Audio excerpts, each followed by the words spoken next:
Welcome to lecture 3 on module 1 of 8051 microcontroller, in which we will be discussing about the program counter, data pointers, stack and stack pointers, internal RAM.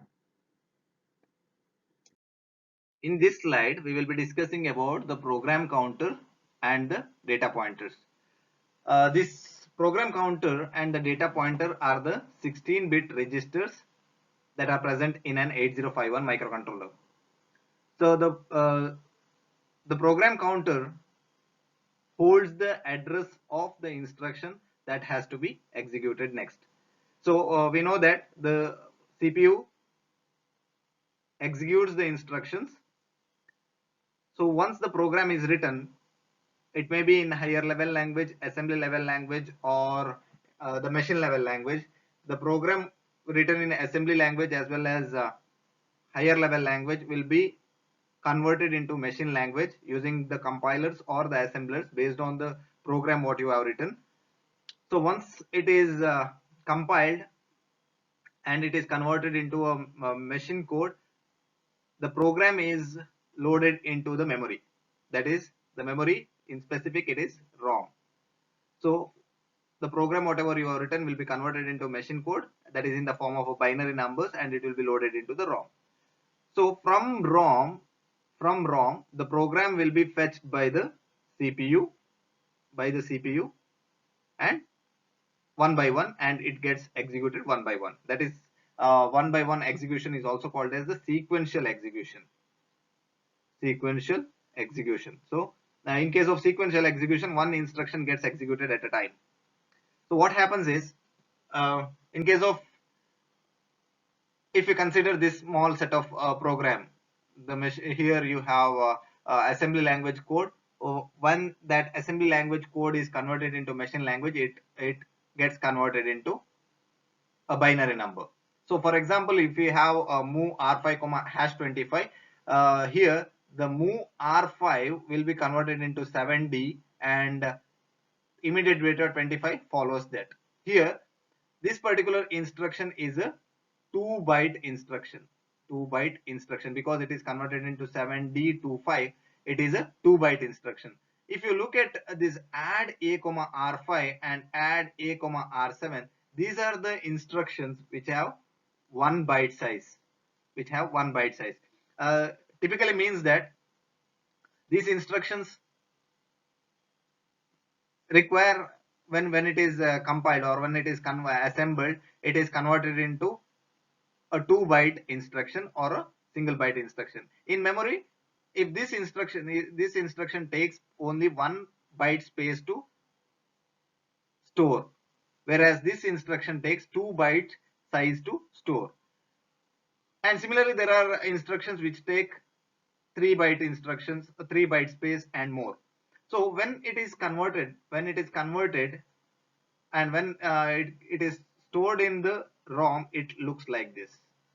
The address starts from 0000 and it goes up, increments by 1 each time. So the 7D gets stored in the address location 000h, 25 gets stored in 0001, and so on. So 7F 34, 7400, 2D, 2F, 24, 12, 80, and FE. These are the instructions.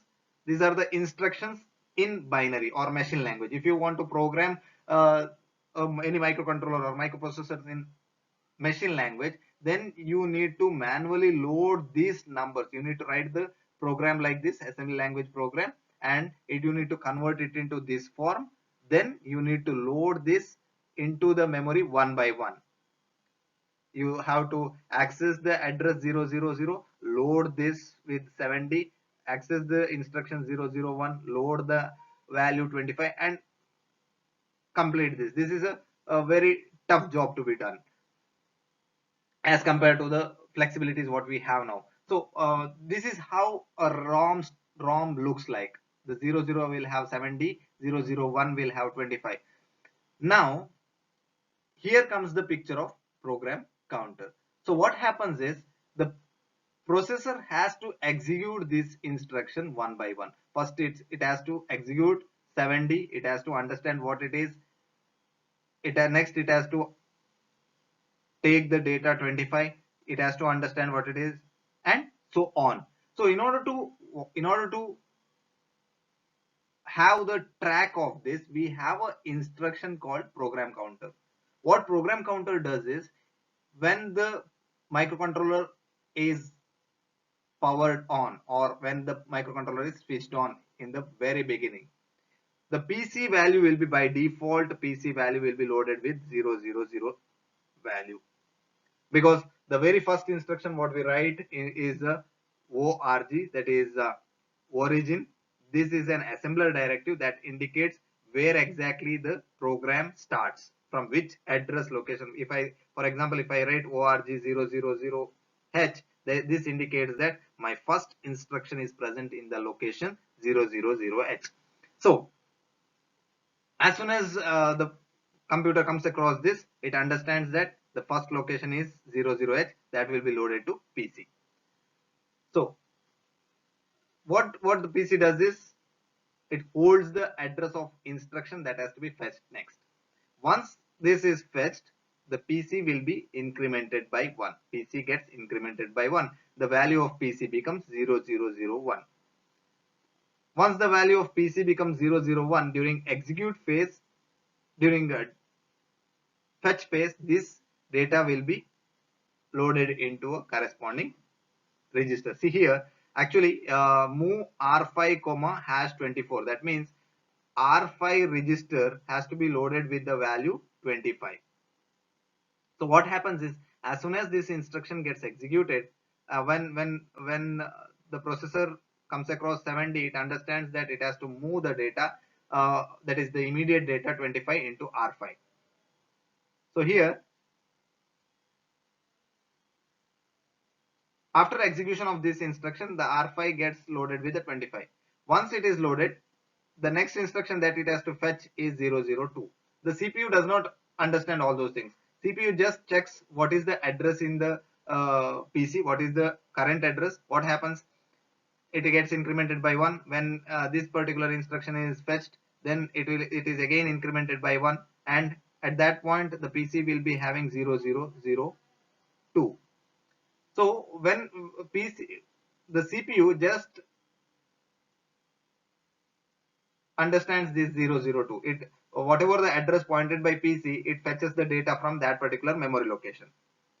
So what is the importance of PC is, PC provides the sequential, PC is the one which is responsible for sequential execution of the program. So what happens each time when the instruction is fetched, the PC will be incremented by 1. So here, see here, as the CPU fetches the opcode from the program ROM, the program counter will be incremented to point to the next instruction. This is the functionality of program counter. Next register what we have is the data pointer register. The data pointer register is a 16-bit register, and it can be split into two, that is DPH and DPL. DPL holds the lower byte, whereas DPH holds the higher byte. When you have a 16 bit size, you will have 8 byte plus 8 byte. This lower 8 byte will be loaded into DPL, and upper will be loaded to DPH. So this is, since it is a 16-bit, it will be split into DPH. You can also use, if you want to access an 8-bit data from the ROM, it may be external or internal, then you can use the DPH or DPL. If you want to fetch the data in combined 16-bit size, then you need to use the entire name DPTR. This DPTR is usually used to access the internal and external code and the external data. So here, in order to access the internal, the code that is present in the internal as well as the external code, the DPTR registers are used. as well as it can, in order to access the external data, you need to have the DPTR registers, that is data pointer registers. This is about the program counter and the data pointer. In this particular slide, we will discuss about the stack and the stack pointer. So the stack is a section of RAM used by the CPU to store the information temporarily. So what happens is we have a RAM. We have discussed about the internal RAM what we have. In internal RAM, if a CPU wants to store some informations, then in that case we have a memory allocated in the RAM in order to store the data temporarily. So in order to store the data temporarily, we have the instructions. We have two instructions, the push and the pop. These are the instructions that are used to store and retrieve the data from the stack. However, when you use a stack or when you use the operation push, where exactly the data goes and stores in the RAM? In which address does the data get stored? For example, if I use this can be used as push 6. If I am using the instruction push 6, this means that push the content of register R6. Push the content of register R6. Now, if I am using this particular instruction, then the content of register R6, for example, if in the register R6, if we have the data 25, now where it gets loaded?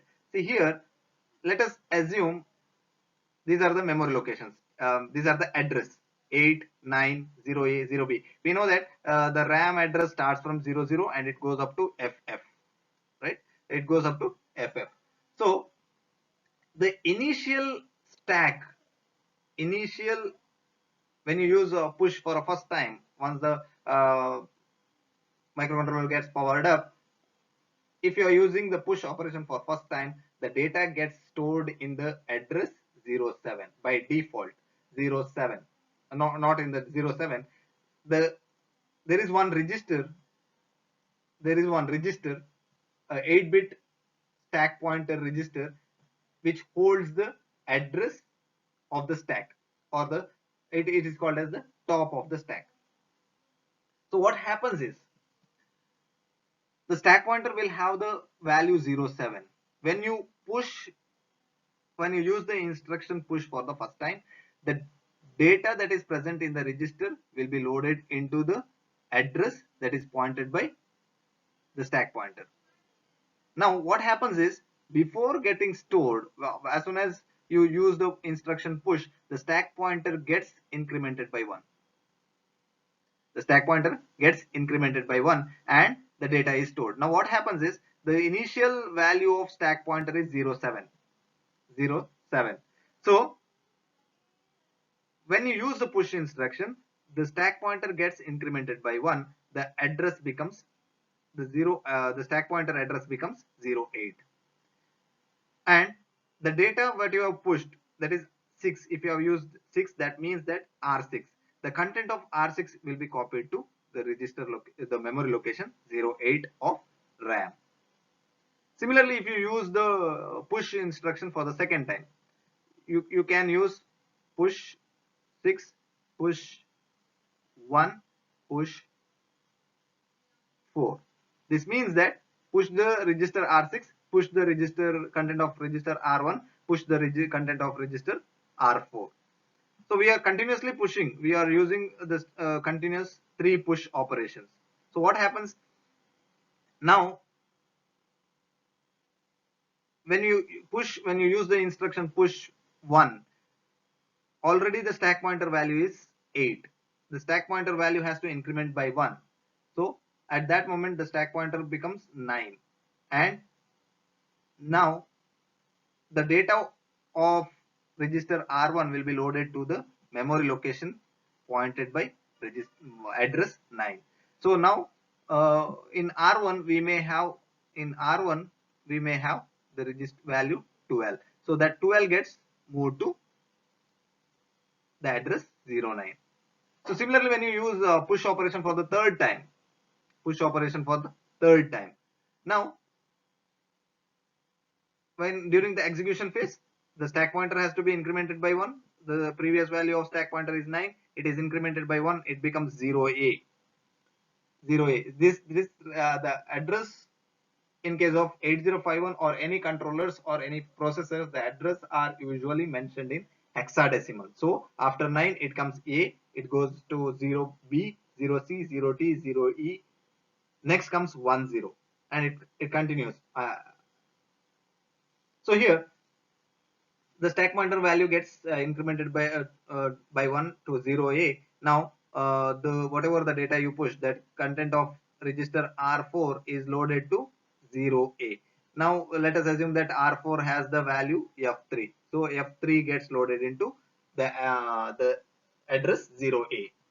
This is how the data are loaded into the stack. So the stack pointer, as soon as you power up any microcontroller, the default value what stack pointer is having is the address 07. You can even change that by loading by using the instruction move sp comma some hash any address that is ranging between 00 to ff. You can change the initial stack pointer location. See, one thing what we need to note here is this 07 07 is the address that corresponds to register R7 in register bank 0. We have register banks.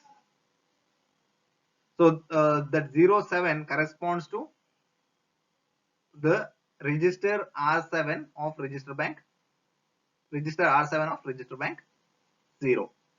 So although by if you use the default address to push the data, then it will be using the address of register bank 1. If you are using the register bank 1 in your any of the program to store the data, then you can switch it to the some other register bank or some other address as well by using this instruction. For example, if I am using 55h, if I use 55h move sp comma hash 55h, then if I use the push operation, what happens is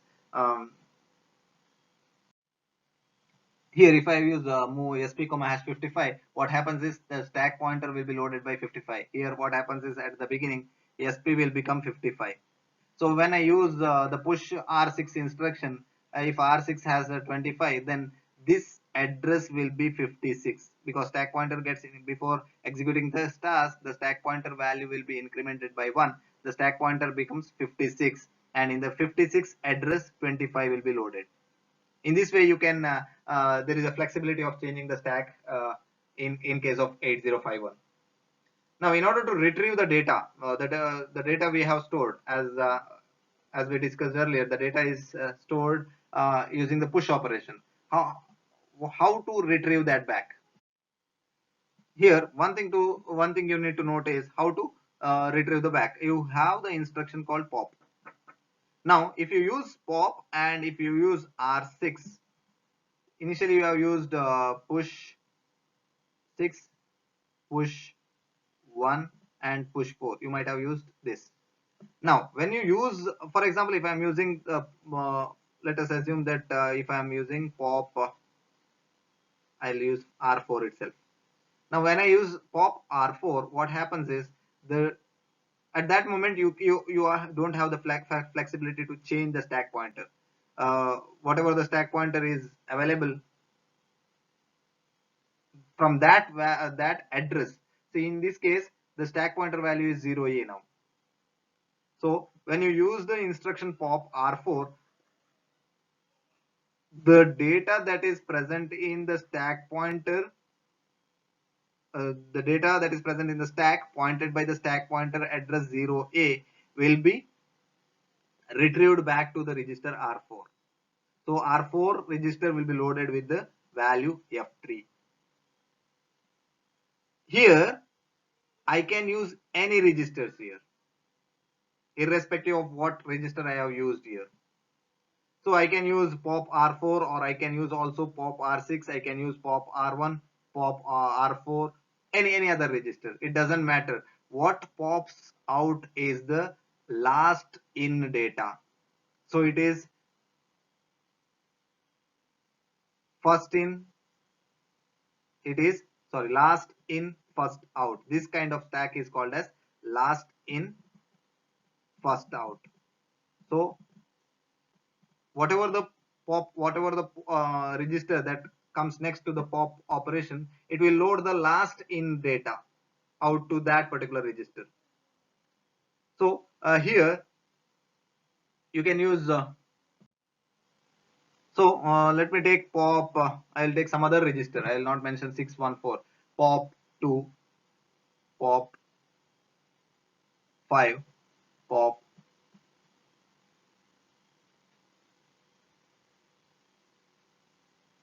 3. I will take. So what happens is, this is the first pop operation. So the last data what we have, F3, will be loaded into R2. R2 register will be loaded with the last in output. So after loading the when you execute this pop operation, what happens is, once the data is loaded to the register, the pop stack pointer will be decremented by 1. Now the stack pointer is A, 0A, that is decremented by 1. Now the stack pointer becomes 9. So this space becomes empty, and now you will have only this much in your stack. So the stack pointer pointing to 0, 9. When you use the next pop operation, now the stack pointer value is 9. So the content that is present in the address 9 will be loaded to the register that is mentioned next to the pop operation, that is R5. So now the R5 register will be loaded with the data 2LH that is present in the 9th address of the stack. Since the stack pointer is having the value 09, the content that is present in the address 09 is loaded into the register R5. Similarly, when you use the third pop operation, when you execute the second pop operation, the stack pointer will be decrement after loading the data to R5. The stack pointer value will be decremented by 1, and now the stack pointer will be 8. Stack pointer address will be 8. Now when you use the pop operation for the third time, the data that is pointed by the address 08, that is stack pointer, will be loaded to the register mentioned next to the pop operation, that is R3. R3 will be loaded with the value 25. This value will be loaded to R3 register, and the stack pointer will be decremented by 1, stating that the stack pointer will be having the value that is of default value 07. This is how the push and the pop operations work in case of stack and the stack pointer. This is the importance of stack pointer. In this slide, we will look into the flags and the program status word. So in case of any of the processors or controllers, the primary functionality of the CPU is to perform the arithmetic and logical operations. We have ALU that performs both arithmetic and logical operations. So when a processor performs these arithmetic and logic operations, we know that when we add two numbers, there will be a carry that is generated, or when we perform any logical operations, there are some conditions that are arriving. So in order to understand all these things, we have a register called program status word, and it is also called as PSW. So this PSW gives us the conditions. These flags that are present are also called as conditional flags. So in case of 8051, we have 4 math flags that are carry, auxiliary carry, overflow, that is overflow, parity, and this is for future use. This is to select RS1 and RS0 are to select the register banks. So here let us consider that 8051, we know that it is of 8-bit register. So if I add two numbers which are of 8-bit, 1111, 1111, 1111, in this case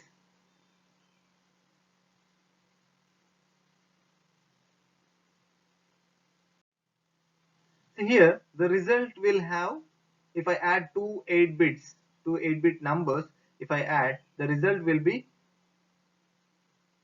if you want to represent that result, then you need 9 bits, which is not possible in case of 8051 or any other registers. These 8 bits are called as the word length, and the result is exceeding the word length. In such cases, you cannot store this result completely. So this additional bit will be represented in the form of a carry bit. So whenever your number, whenever you perform any mathematical operations, if the number exceeds the word length, then it is called carry. In case of 8051, the word length is 8 bit. If the result is, if the result is more than 8 bits, then it is the carry bit here present here in the PSW will be set to 1. So whenever we check the PSW, if the carry bit is set to 1, then we need to, then it indicates that the result is exceeding by 1 bit. Similarly, we have auxiliary carry. So this auxiliary carry indicates that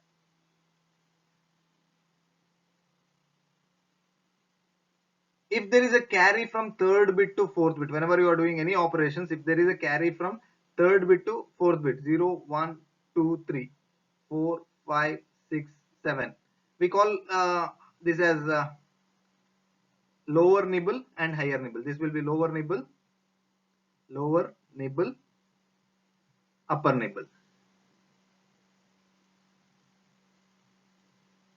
So whenever there is a carry from lower nibble to upper nibble, whenever there is a carry from lower nibble to upper nibble, then that means that from third bit, if there is a carry from third bit to fourth bit. So see, in this case, in the example what we already discussed, there is a carry from the third bit. See, if I add this 1 1 1, it becomes 1 1. So here it is 1 and 1 carry to the fourth bit. Here, when you do such kind of computations, this auxiliary carry bit will set to 1, indicating that there is a carry from the third bit to fourth bit. And F0, what we have, it is for future use. Okay. Next, what we have is the register select 1 and register select 0, RS0 and RS1. So this RS0 and RS1 are used to select the register banks. We know that we have RB0, that is register bank 0, 1, 2 and 3. So here we have register bank 0, register bank 1, 2 and 3, and this gives the address range of register bank 0. In case of internal memory, the starting address, that is internal RAM, the starting address 00 to 07 is for register bank 0.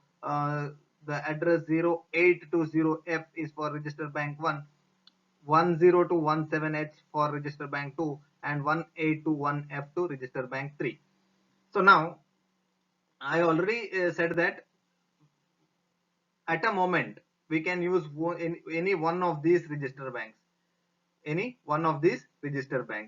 You cannot use two register banks together. If you want to transfer the data, if you want to move the data to R0, if you want to load the data to R0 of register bank 0, from R0 to register bank 0 to R1 of register bank 1,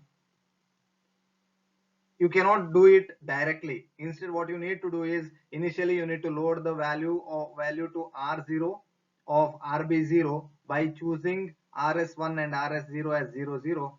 Then you need to change these values in the PSW. You need to change this to 01. Then move the R1 data that is present in R0 to R1. However, you need to copy this to some other registers.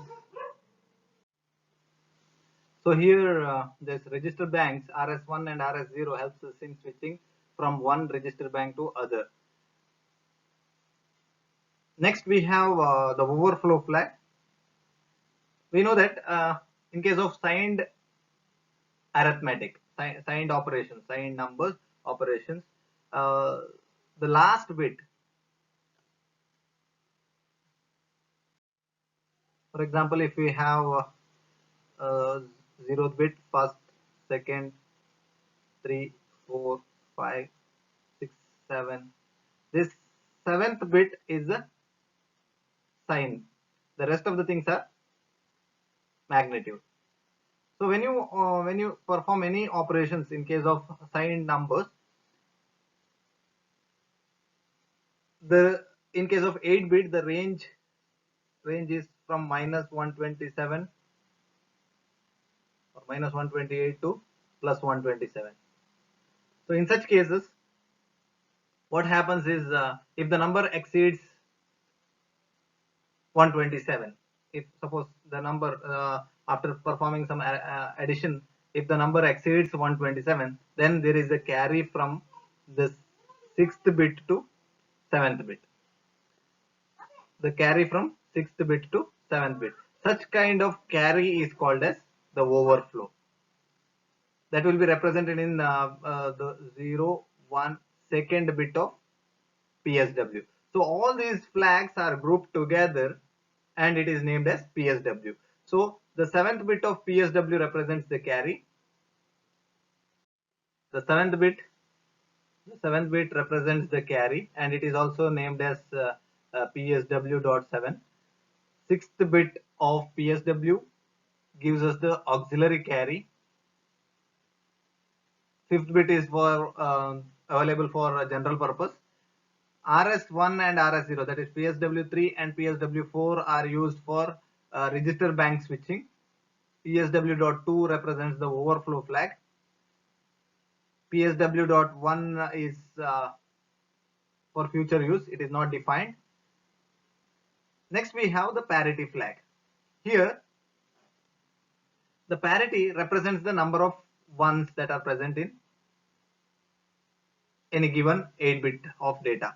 If the number of ones is even, the parity is 0. If the number of ones is odd, if the number of ones is even, then the parity bit will be set to 0. If the number of ones is odd, then the parity bit will be set to 1. For example, if I have 1 0 1 0 1 1 1 0, in this case the total number of ones is 1 2 3 4 5. It is odd parity. In that case, this parity bit here, this parity bit will be set to 1. This is about the program status